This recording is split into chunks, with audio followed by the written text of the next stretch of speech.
Hello guys, welcome to all of you. Welcome बच्चों। हम पढ़ रहे हैं ज्योमेट्री, और ज्योमेट्री में हमने शुरू कर लिया था लास्ट क्लास में सर्कल्स। आज सर्कल्स का ये पार्ट 2 है। इसमें भी मैं पहले आपको थ्योरी समझाऊंगा कुछ, और फिर उसके बाद हम क्वेश्चंस भी करने वाले हैं। So let's start now. Circle शुरू करते हैं। बहुत अच्छा टॉपिक है बच्चों, लास्ट क्लास आप लोगों ने देखी होगी, तो आई एम श्योर कि पूरा समझ में आया होगा। तो आगे और प्रॉपर्टीज़ करते हैं आज की क्लास में। वीडियो अगर पसंद आए तो वीडियो को लाइक, शेयर, कमेंट और सब्सक्राइब करना बिल्कुल मत भूलना। और अब सीधे चलते हैं टॉपिक की तरफ। तो लिख लीजिए, नेक्स्ट प्रॉपर्टी है हमारी। देखो, सर्कल्स टॉपिक है तो सर्कल्स बनाने पड़ेंगे आपको। तो लास्ट क्लास में भी मैंने कुछ प्रॉपर्टीज़ को सिखाया था। अब आगे बढ़ता हूँ और प्रॉपर्टीज़ बताता हूँ, और फिर उन पे भी क्वेश्चंस लेंगे। तो अगर ये सर्कल है एक, this is a circle which is given, and this is a point P. एक पॉइंट पी है बच्चों ये बाहर। तो इससे मुझे बताओ कितने कॉमन टेंजेंट्स बन सकते हैं, इससे कितने टेंजेंट निकल सकते हैं बेसिकली इस सर्कल पे। तो आप कहेंगे दो हो सकते हैं सर, दो ही हो सकते हैं। एक तो यहाँ से ऊपर से ऐसे करके, है ना, या फिर ऐसे करके हो सकता है कि ऐसे मिल जाए हमें। तो बेसिकली दो टेंजेंट निकल सकते हैं किसी भी एक पर्टिकुलर पॉइंट से। तो एक तो मैंने ऊपर से दिखा दिया, एक आप ऐसे करके दिखा दो। तो ये दो टेंजेंट हो सकते हैं हमारे। अब प्रॉपर्टी क्या है, प्रॉपर्टी सुन लीजिए। अगर दो टेंजेंट बन सकते हैं तो इन दोनों टेंजेंट्स की जो लेंथ होती है वो हमेशा इक्वल होती है। हमेशा सर, हमेशा बच्चों। क्या कि P A is equal to P B होगा किसी भी पर्टिकुलर पॉइंट पे से। जो किसी सर्कल पे टेंजेंट्स बनते हैं उनकी लेंथ हमेशा इक्वल होती है। एक बार फिर से बताता हूँ। अगर ये एक पॉइंट पी है तो यहाँ से मैंने एक तो टेंजेंट डाल दिया, एक, अब की बार दो नहीं, एक टेंजेंट डाल दिया ये। और एक कैसे भी करके हमने एक सीकेंड डाल दिया, सीकेंड, है ना, सीकेंड लाइन समझी थी हमने, सीकेंड डाल दिया। तो जो टेंजेंट है वो पी ए है, और जो सीकेंड है उसमें ये दो पॉइंट्स हैं बी और सी। तो प्रॉपर्टी क्या है, प्रॉपर्टी सुनिए। प्रॉपर्टी ये है कि पी ए का स्क्वायर, पी ए का स्क्वायर, टेंजेंट का square is always equal to P से बी, पी से C, P B into P C होता है। P B into P C होता है हमेशा सर, हमेशा बेटा। बोलो, ये समझ में आया सभी बच्चों को? क्या ये हमेशा होता है सर? ये हमेशा होता है। सही है इतना? चलो आगे बढ़ते हैं। नेक्स्ट थर्ड प्रॉपर्टी है कि अगर इस बार मैं दोनों ही यहाँ से सेकेंड डाल देता हूँ। यहाँ से भी एक सेकेंड डाल दिया मैंने, और यहाँ से भी एक सेकेंड डाल दिया। तो ये सेकेंड का नाम है ए बी, और इधर से भी एक सेकेंड डाल दिया सी डी। तो प्रॉपर्टी क्या है, प्रॉपर्टी ये है कि P A into P B, P से ए और पी से B, P A into P B, समझ गए होंगे वैसे आप। P A into P B is equal to किसके इक्वल होगा sir? P C into P D, P C into P D, P से सी, पी से डी, पी से सी, पी से डी। एक बार फिर से बताता हूँ ये प्रॉपर्टी, ध्यान से देखो। यहाँ पे ए बी और C D are nothing but two chords, है ना। ए बी और सी डी दो कोड्स हैं, लेकिन वो दोनों कोड्स कहाँ जाके टकराती हैं? बाहर जाके टकराती हैं किसी पी पॉइंट पे। कई बार क्या होता है कि ये कोड्स बच्चों अंदर ही टकरा जाती हैं, लाइक दिस। कई बार ये कोड्स अंदर ही टकरा जाती हैं, जैसे ये ए बी कोड है और ये सी डी कोड है, ये अंदर ही टकरा गई हैं किसी पॉइंट पे जिसका नाम है पी, है ना। तो भी ये प्रॉपर्टी चेंज नहीं होती, तो भी ये प्रॉपर्टी बदलती नहीं है। क्या प्रॉपर्टी नहीं बदलती सर? प्रॉपर्टी यही रहती है बेटा, क्या? P A into P B, P से ए, पी से B, P A into P B is equal to P C into P D, P C into P D, P से ए, पी से B, P से C, P से D. तो भी ये property change नहीं होती, यही की यही रहती है। ऐसे का ऐसे हम इम्प्लीमेंट कर सकते हैं। बोलो, समझ में आया ये? एक बार दोबारा चारों प्रॉपर्टी बता देता हूँ। देखो, P A into P A is equal to P B into P B, तो P A is equal to P B. P A into P A is equal to P B into P C, तो ये बन गई। P A into P B is equal to P C into P D, तो ये वाली बन गई। और ये भी तो ऐसी है, P A into P B is equal to P C into P D. तो जैसा भी सवाल आएगा वैसे इन प्रॉपर्टीज़ को हम लगा लेंगे। अभी आ रहा हूँ मैं बस 5 मिनट में सवालों पे। एक बार थोड़ा और बता दूं मैं, इसमें एक ऑल्टरनेट सेगमेंट थ्योरम होती है। This is very very important. इस पे सवाल बहुत बन जाते हैं, बच्चों को जनरली नहीं पता होती। मैं आपको अच्छे से समझाता हूँ क्या होती है। ये एक टेंजेंट है, this is the tangent which is given, और ये ए पॉइंट है जहाँ पे ये तीनों टच कर रहे हैं। ए भी एक कोड है या ए सी भी एक कोड है, और हमने बी सी को मिला दिया है ऐसे करके। तो प्रॉपर्टी कहाँ लगती है और क्या होती है, दोनों बातें समझिए। ऑल्टरनेट सेगमेंट थ्योरम कहती है कि अगर एक टेंजेंट है और एक कोड है, जैसे ये एक टेंजेंट है और ये एक कोड है, तो इनके बीच में जो भी एंगल है, मान लीजिए ये एंगल अल्फा है, तो एक कोड और एक टेंजेंट के बीच में जो एंगल बनता है, यही कोड इसकी ऑल्टरनेट सेगमेंट में, ऑल्टरनेट सेगमेंट मतलब दूसरी तरफ जहां भी एंगल बनाएगी वो अल्फा ही होगा, सेम होगा। देखो पहले तो ये प्रॉपर्टी लगती है जब एक टेंजेंट और एक कोड कम से कम गिवन हो, तो इन दोनों के बीच में ये एंगल अल्फा है, तो यही कोड ऑल्टरनेट सेगमेंट में जहां भी एंगल बनाएगी वो अल्फा ही होगा। जैसे फिर से मैं बता रहा हूं, अगर एसी कोड और टेंजेंट को लेते हैं, मान लीजिए ये एंगल बीटा है, ये दिख रहा है सभी बच्चों को, एसी कोड और इस टेंजेंट के बीच में, तो यही एसी कोड इसकी ऑल्टरनेट सेगमेंट में बच्चों, ऑल्टरनेट सेगमेंट मतलब सर दूसरी तरफ बताओ कहाँ बीटा बनेगा, दूसरी तरफ जो ये कोड ऑल्टरनेट सेगमेंट में जो एंगल बनाएगी वो भी बीटा ही होगा, मतलब ये बीटा एंगल। समझ गए हो? This is known as alternate segment theorem, इसी को ऑल्टरनेट सेगमेंट थ्योरम बोलते हैं। बहुत आसान है। जैसे मैं ऑल्टरनेट सेगमेंट थ्योरम पे आपको एक एग्जांपल देता हूं और फिर एक प्रॉपर्टी और बताऊंगा, लेकिन एक एग्जांपल बच्चों ऑल्टरनेट सेगमेंट थ्योरम का मैं दे देता हूं आपको, आप समझ जाएंगे कि ये प्रॉपर्टी कैसे इंप्लीमेंट होती है।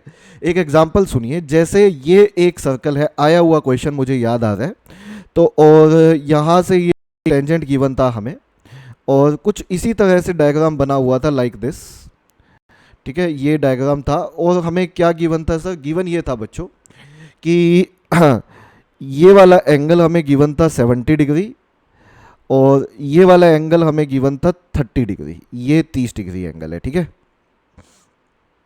इनको नाम दे देता हूं ए बी सी, ये 3 नाम थे, और आपसे पूछा था फाइंड एंगल कौन सा angle? B C A angle बताना है, तो बता सकते हैं आप कितना होगा? एंगल बी सी ए बताना था, तो बता देंगे सर, कैसे बताओगे, बताओ कितना बनेगा? तो क्या आप इसमें ऑल्टरनेट सेगमेंट थ्योरम लगा सकते हैं? बच्चे कहते हैं बिल्कुल लगा सकते हैं सर। कैसे लगाओगे? देखो ये 70 डिग्री है, तो मुझे बताओ ये इस टेंजेंट के बीच में, ये एक टेंजेंट है, इस टेंजेंट के बीच में और इस एसी कोड के बीच में यहाँ पे 70 है, यस सर। तो अगर ये 70 है तो यही कोड इसकी ऑल्टरनेट सेगमेंट में, मतलब दूसरी तरफ भी 70 बनाएगी, तो ये 70 होगा। बताइए, ये क्लियर है? Yes sir. और ये एंगल हमें निकालना है, तो इसको x मान लेते हैं। तो तीनों एंगल्स का सम किसी भी ट्रायंगल में कितना होता है? तीनों एंगल्स का सम किसी भी ट्रायंगल में 180 होता है। तो हम कहेंगे 30 + 70 + x, 30 + 70 + x, तीनों का सम 180 डिग्री है।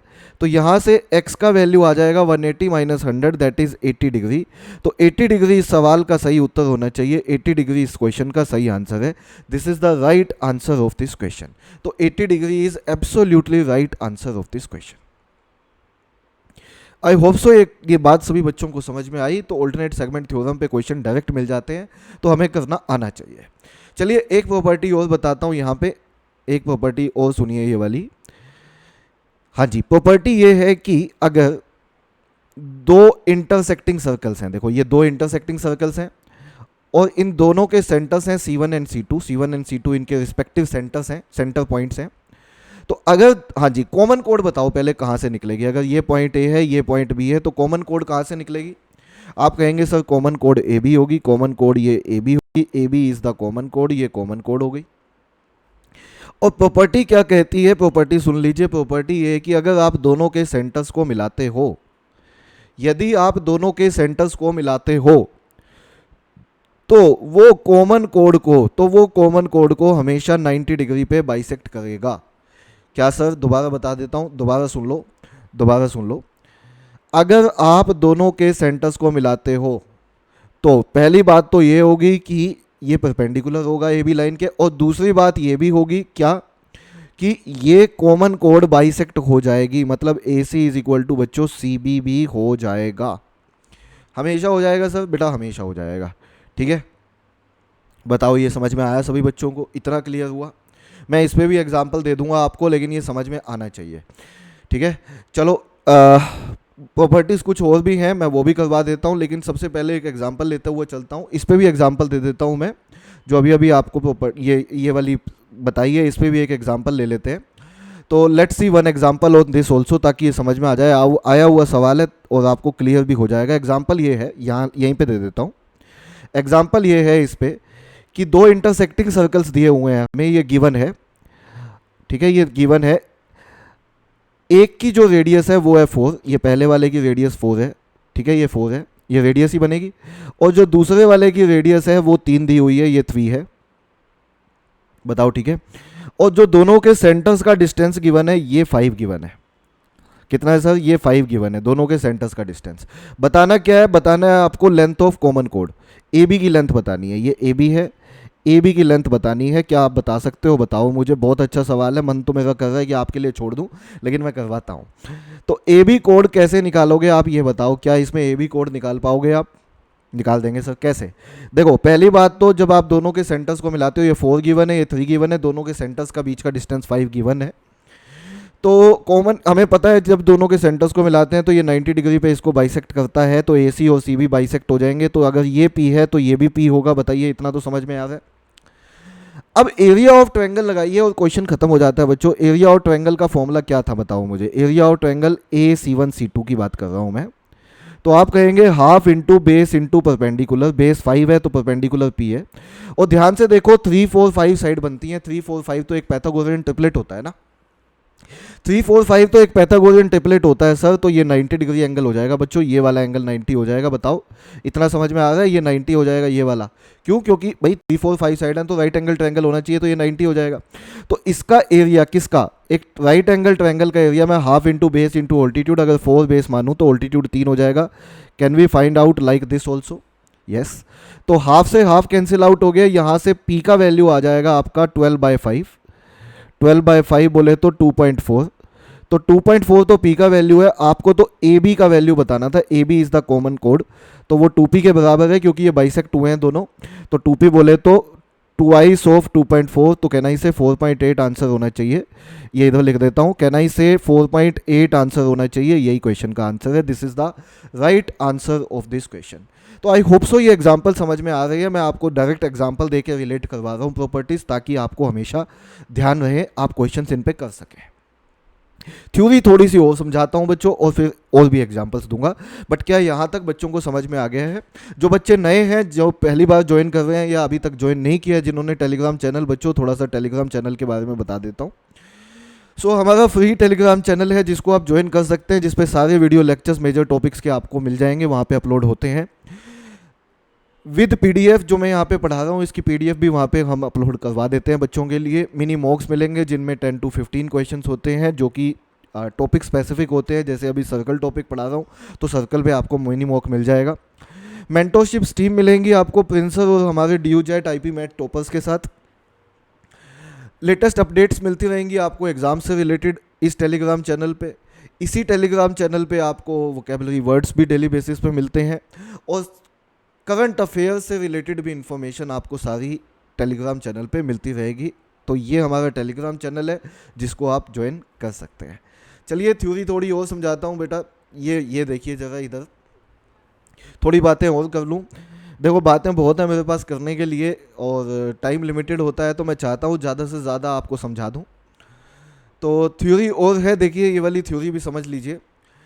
देखो, अगर दो नॉन इंटरसेक्टिंग सर्कल्स हैं, जैसे ये दो नॉन इंटरसेक्टिंग सर्कल्स हैं, इंटरसेक्ट नहीं कर रहे, तो कितने कॉमन टेंजेंट बनेंगे बताओ? 4 कॉमन टेंजेंट बनेंगे, 2 ऊपर हैं, 2 ऐसे करके हैं। डायरेक्ट कॉमन, हाँ कॉमन टेंजेंट्स जो ऊपर नीचे वाले हैं, ये वाला और ये वाला, इनको बोलते हैं direct. D for direct, direct common tangent. ये भी कौन सा होता है? Direct common tangent. और जो ऐसे करके गए हैं, ये ऐसे करके, इनको बोलते हैं इनडायरेक्ट कॉमन टेंजेंट्स। क्या बोलते हैं सर? Indirect common tangents. बोलो सही है। तो कितने कॉमन टेंजेंट है? 4। अगर इसका सेंटर C1 है, इसका सेंटर C2 है, दोनों की रेडियस R1 R2 है, तो ध्यान रखिएगा इसकी कंडीशन होती है नॉन इंटरसेक्टिंग सर्कल्स की। दोनों के सेंटर का डिस्टेंस है C1 C2, और ये ज़्यादा होता है दोनों की रेडियस के सम से। और इस केस में जो कॉमन टेंजेंट्स बना करते हैं, इस केस में जो कॉमन टेंजेंट्स बना करते हैं वो 4 कॉमन टेंजेंट्स बना करते हैं।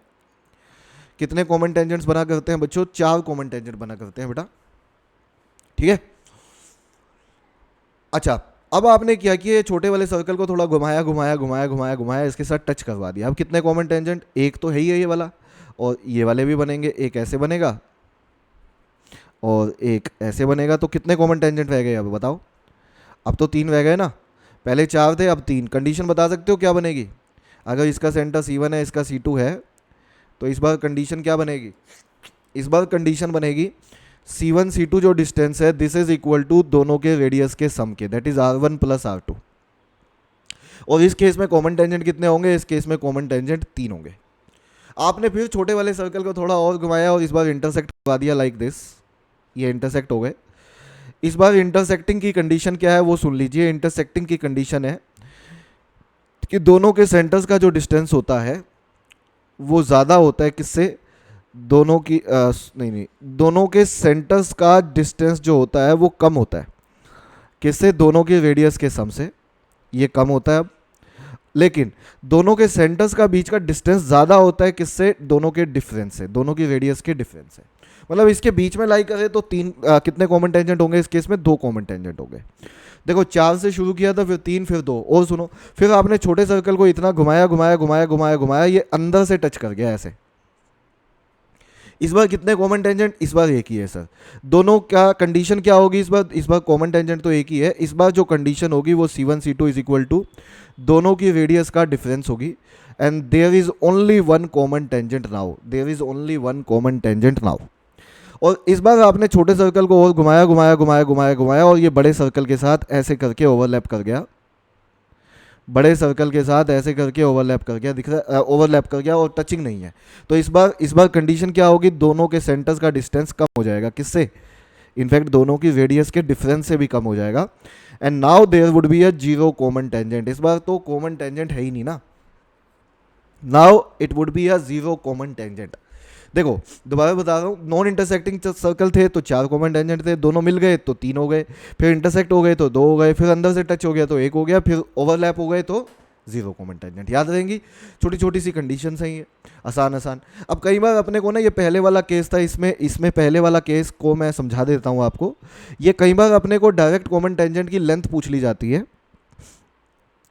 देखो ये डायरेक्ट कॉमन टेंजेंट है, नॉन इंटरसेक्टिंग सर्कल्स हैं, गिवन क्या होगा, दोनों के सेंटर्स का डिस्टेंस, इसकी रेडियस गिवन होगी और इसकी भी रेडियस गिवन होगी। मैं डिराइव भी कर सकता हूँ बेटा, डिराइव कर दूँ, बताओ तुम्हारे लिए, डिराइव कर देता हूँ।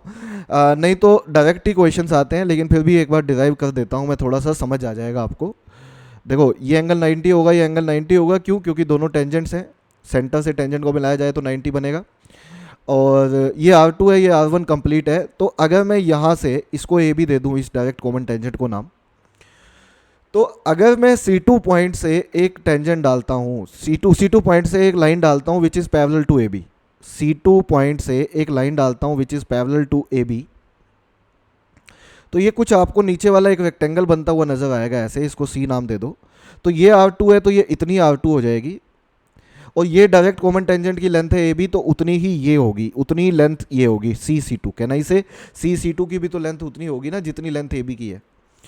तो ये R2 है, R1 ये कंप्लीट था, R1 ये कंप्लीट था। तो अगर मैं C1 की बात करूं तो ये हो जाएगी आपकी R1 माइनस R2, ये हो जाएगी आपकी R1 माइनस R2। C1 की बात करूं तो R1 माइनस R2, ये डायरेक्ट कॉमन टेंजेंट है, C1 C2 आपको पता है। तो अगर मैं इस पर्टिकुलर ट्रायंगल की बात करता हूं तो can I say that direct common tangent का स्क्वायर, क्या मैं ऐसे बोल सकता हूँ, डायरेक्ट कॉमन टेंजेंट का square plus R1 minus R2 का स्क्वायर इज इक्वल टू, ये 90 डिग्री है, C1 C2 का स्क्वायर। कैसे लगाया सर ये, भाई पाइथागोरस थ्योरम लगा दी मैंने C1 C2 में क्या लगा दी सर, पाइथागोरस थ्योरम लगा दी। और यहाँ से डायरेक्ट कॉमन टेंजेंट की लेंथ आ जाएगी, मैं अभी क्वेश्चन भी दिखाता हूँ इस पर। यहाँ से डायरेक्ट कॉमन टेंजेंट की लेंथ आ जाएगी under root of C1 C2 का square minus R1 minus R2 का होल स्क्वायर। ये फॉर्मूला होता है आपका डायरेक्ट कॉमन टेंजेंट की लेंथ निकालने का। ठीक है, मैं अभी क्वेश्चन दिखाता हूँ कैसा सवाल आता है, और एक इनडायरेक्ट कॉमन टेंजेंट का भी फॉर्मूला लिखवा देता हूँ। इनडायरेक्ट मतलब ये वाला, ठीक है, इसका मैं विदाउट डेरिवेशन लिखवा देता हूँ, लिख लेना। C1 C2 डिस्टेंस है सेंटर्स के बीच का, C1 C2 का स्क्वायर ऐसे का ऐसे, माइनस भी ऐसे का ऐसे, बस R1 माइनस R2 की जगह R1 प्लस R2 का स्क्वायर हो जाएगा। R1 माइनस R2 का स्क्वायर की जगह R1 प्लस R2 का स्क्वायर हो जाएगा। तो ये फॉर्मूला हो गया इनडायरेक्ट का, ये हो गया डायरेक्ट का। आई एम श्योर ये थ्योरी अच्छे से समझ में आई, थ्योरी हो गई है तो क्वेश्चन तो अपने आप हो ही जाएंगे बच्चों। अब मैं सवालों को दिखाता हूँ आपको, क्वेश्चन दिखाता हूँ और सारे, बट क्या ये थ्योरी बच्चों ने नोट कर ली है, पेन पेपर होना चाहिए। प्रीमियम कोर्स के बारे में जिन बच्चों को नहीं पता बच्चों, थोड़ा सा उसके बारे में भी बता देता हूँ, फिर क्वेश्चन पे आता हूँ। तो प्रीमियम कोर्स है हमारा, जिसमें आपको सारे थोरो लेक्चर्स मिलते हैं, विद हैंड रिटन बुक्स मिलती हैं जो फैकल्टी द्वारा ही बनाई गई हैं, हमारे द्वारा बनाई गई हैं। एग्ज़ाम स्पेसिफिक मॉक्स मिलते हैं, एग्ज़ाम स्पेसिफिक इन्वायरमेंट में ही आपको देने का मौका मिलता है। लाइव मेंटोरशिप होती है प्रिंस सर के साथ। बच्चों ये बैच स्पेसिफिक होती है, यहाँ पर्सनल टच ज़्यादा रहता है। ये यूट्यूब में जो दिखाते हैं उससे थोड़ा सा अलग होती है, क्योंकि यहाँ पे सभी बच्चों के साथ नहीं होती है, बैच टू बैच होती है। लाइव मैराथन्स होते हैं आपकी फैकल्टीज़ के साथ, मेरे साथ, भूपेंद्र सर के साथ, बाकी फैकल्टीज़ के साथ, जिसमें हम रिवीजन करवाते हैं बच्चों की, जो जो टॉपिक बच्चे पढ़ते जाते हैं। ज़्यादा जानकारी लेनी है आपको प्रीमियम कोर्स के बारे में तो नीचे दिए गए नंबर पे व्हाट्सएप कर दो बस। और 150 से भी ज़्यादा डेमो वीडियोस अवेलेबल हैं जो कि आप फ्री ऑफ कॉस्ट वॉच कर सकते हैं ज्वाइन करने से पहले। चलिए आ जाइए अब सीधा क्वेश्चन की तरफ चलते हैं। तो क्वेश्चन करते हैं हम ये वाला। देखो क्वेश्चन देखने में बड़ा ही हटके लगता है, बट सवाल आसानी से होने वाला है। देखिए क्वेश्चन क्या है, कहते हैं P Q and R S are the direct and indirect common tangents with centres A and B which are 13 centimetre apart. तो दोनों के सेंटर्स का बीच का डिस्टेंस हमें 13 दिया हुआ है। What is the ratio of direct common tangent to that of indirect common tangent. पहले वाले की रेडियस गिवन है, दूसरे वाले की गिवन है, तो R1 R2 गिवन है। R1 बड़े वाले की ले लो, उससे कोई फ़र्क नहीं पड़ता, वैसे पॉजिटिव ही आएगा। R2 ले लो आप 5। तो बताओ डायरेक्ट कॉमन टेंजेंट की लेंथ का क्या फॉर्मूला था, लिख दीजिए। फॉर्मूला था अंडर रूट ऑफ, अभी अभी लिखवाया था, C1 C2 का स्क्वायर माइनस, हाँ बताइए, R1 माइनस R2 का स्क्वायर विच इज 7 माइनस 5 का स्क्वायर। और ऐसे ही इनडायरेक्ट कॉमन टेंजेंट की लेंथ यदि मैं आपसे पूछूं तो आप कहेंगे that would be equals to root of 13 square minus R1 plus R2 का स्क्वायर विच इज 7 प्लस 5 का स्क्वायर। इन दोनों का रेशियो पूछा हुआ है आपसे।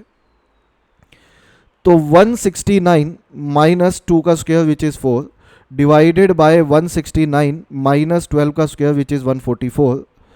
तो it would be like root of 165 और नीचे हो जाएगा रूट 25 विच इज़ 5। तो कैन वी से आंसर होना चाहिए root 165 upon 5, that is option B.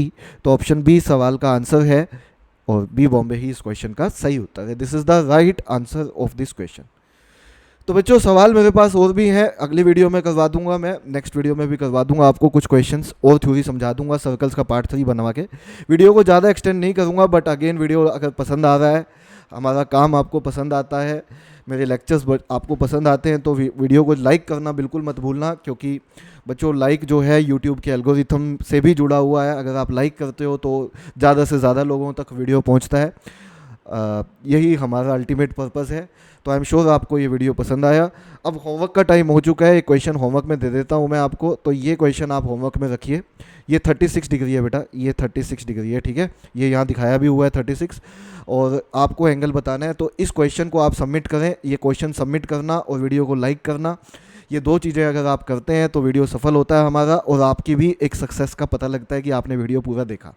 आज के इस पर्टिकुलर वीडियो में इतना ही करते हैं, मिलते हैं नेक्स्ट वीडियो में। तो तब तक के लिए ध्यान रखिए अपना, और पूरी हिम्मत मेहनत करते जाइए हिम्मत के साथ। आज इतना ही करते हैं बेटा। So thank you very much, take care, bye to all of you.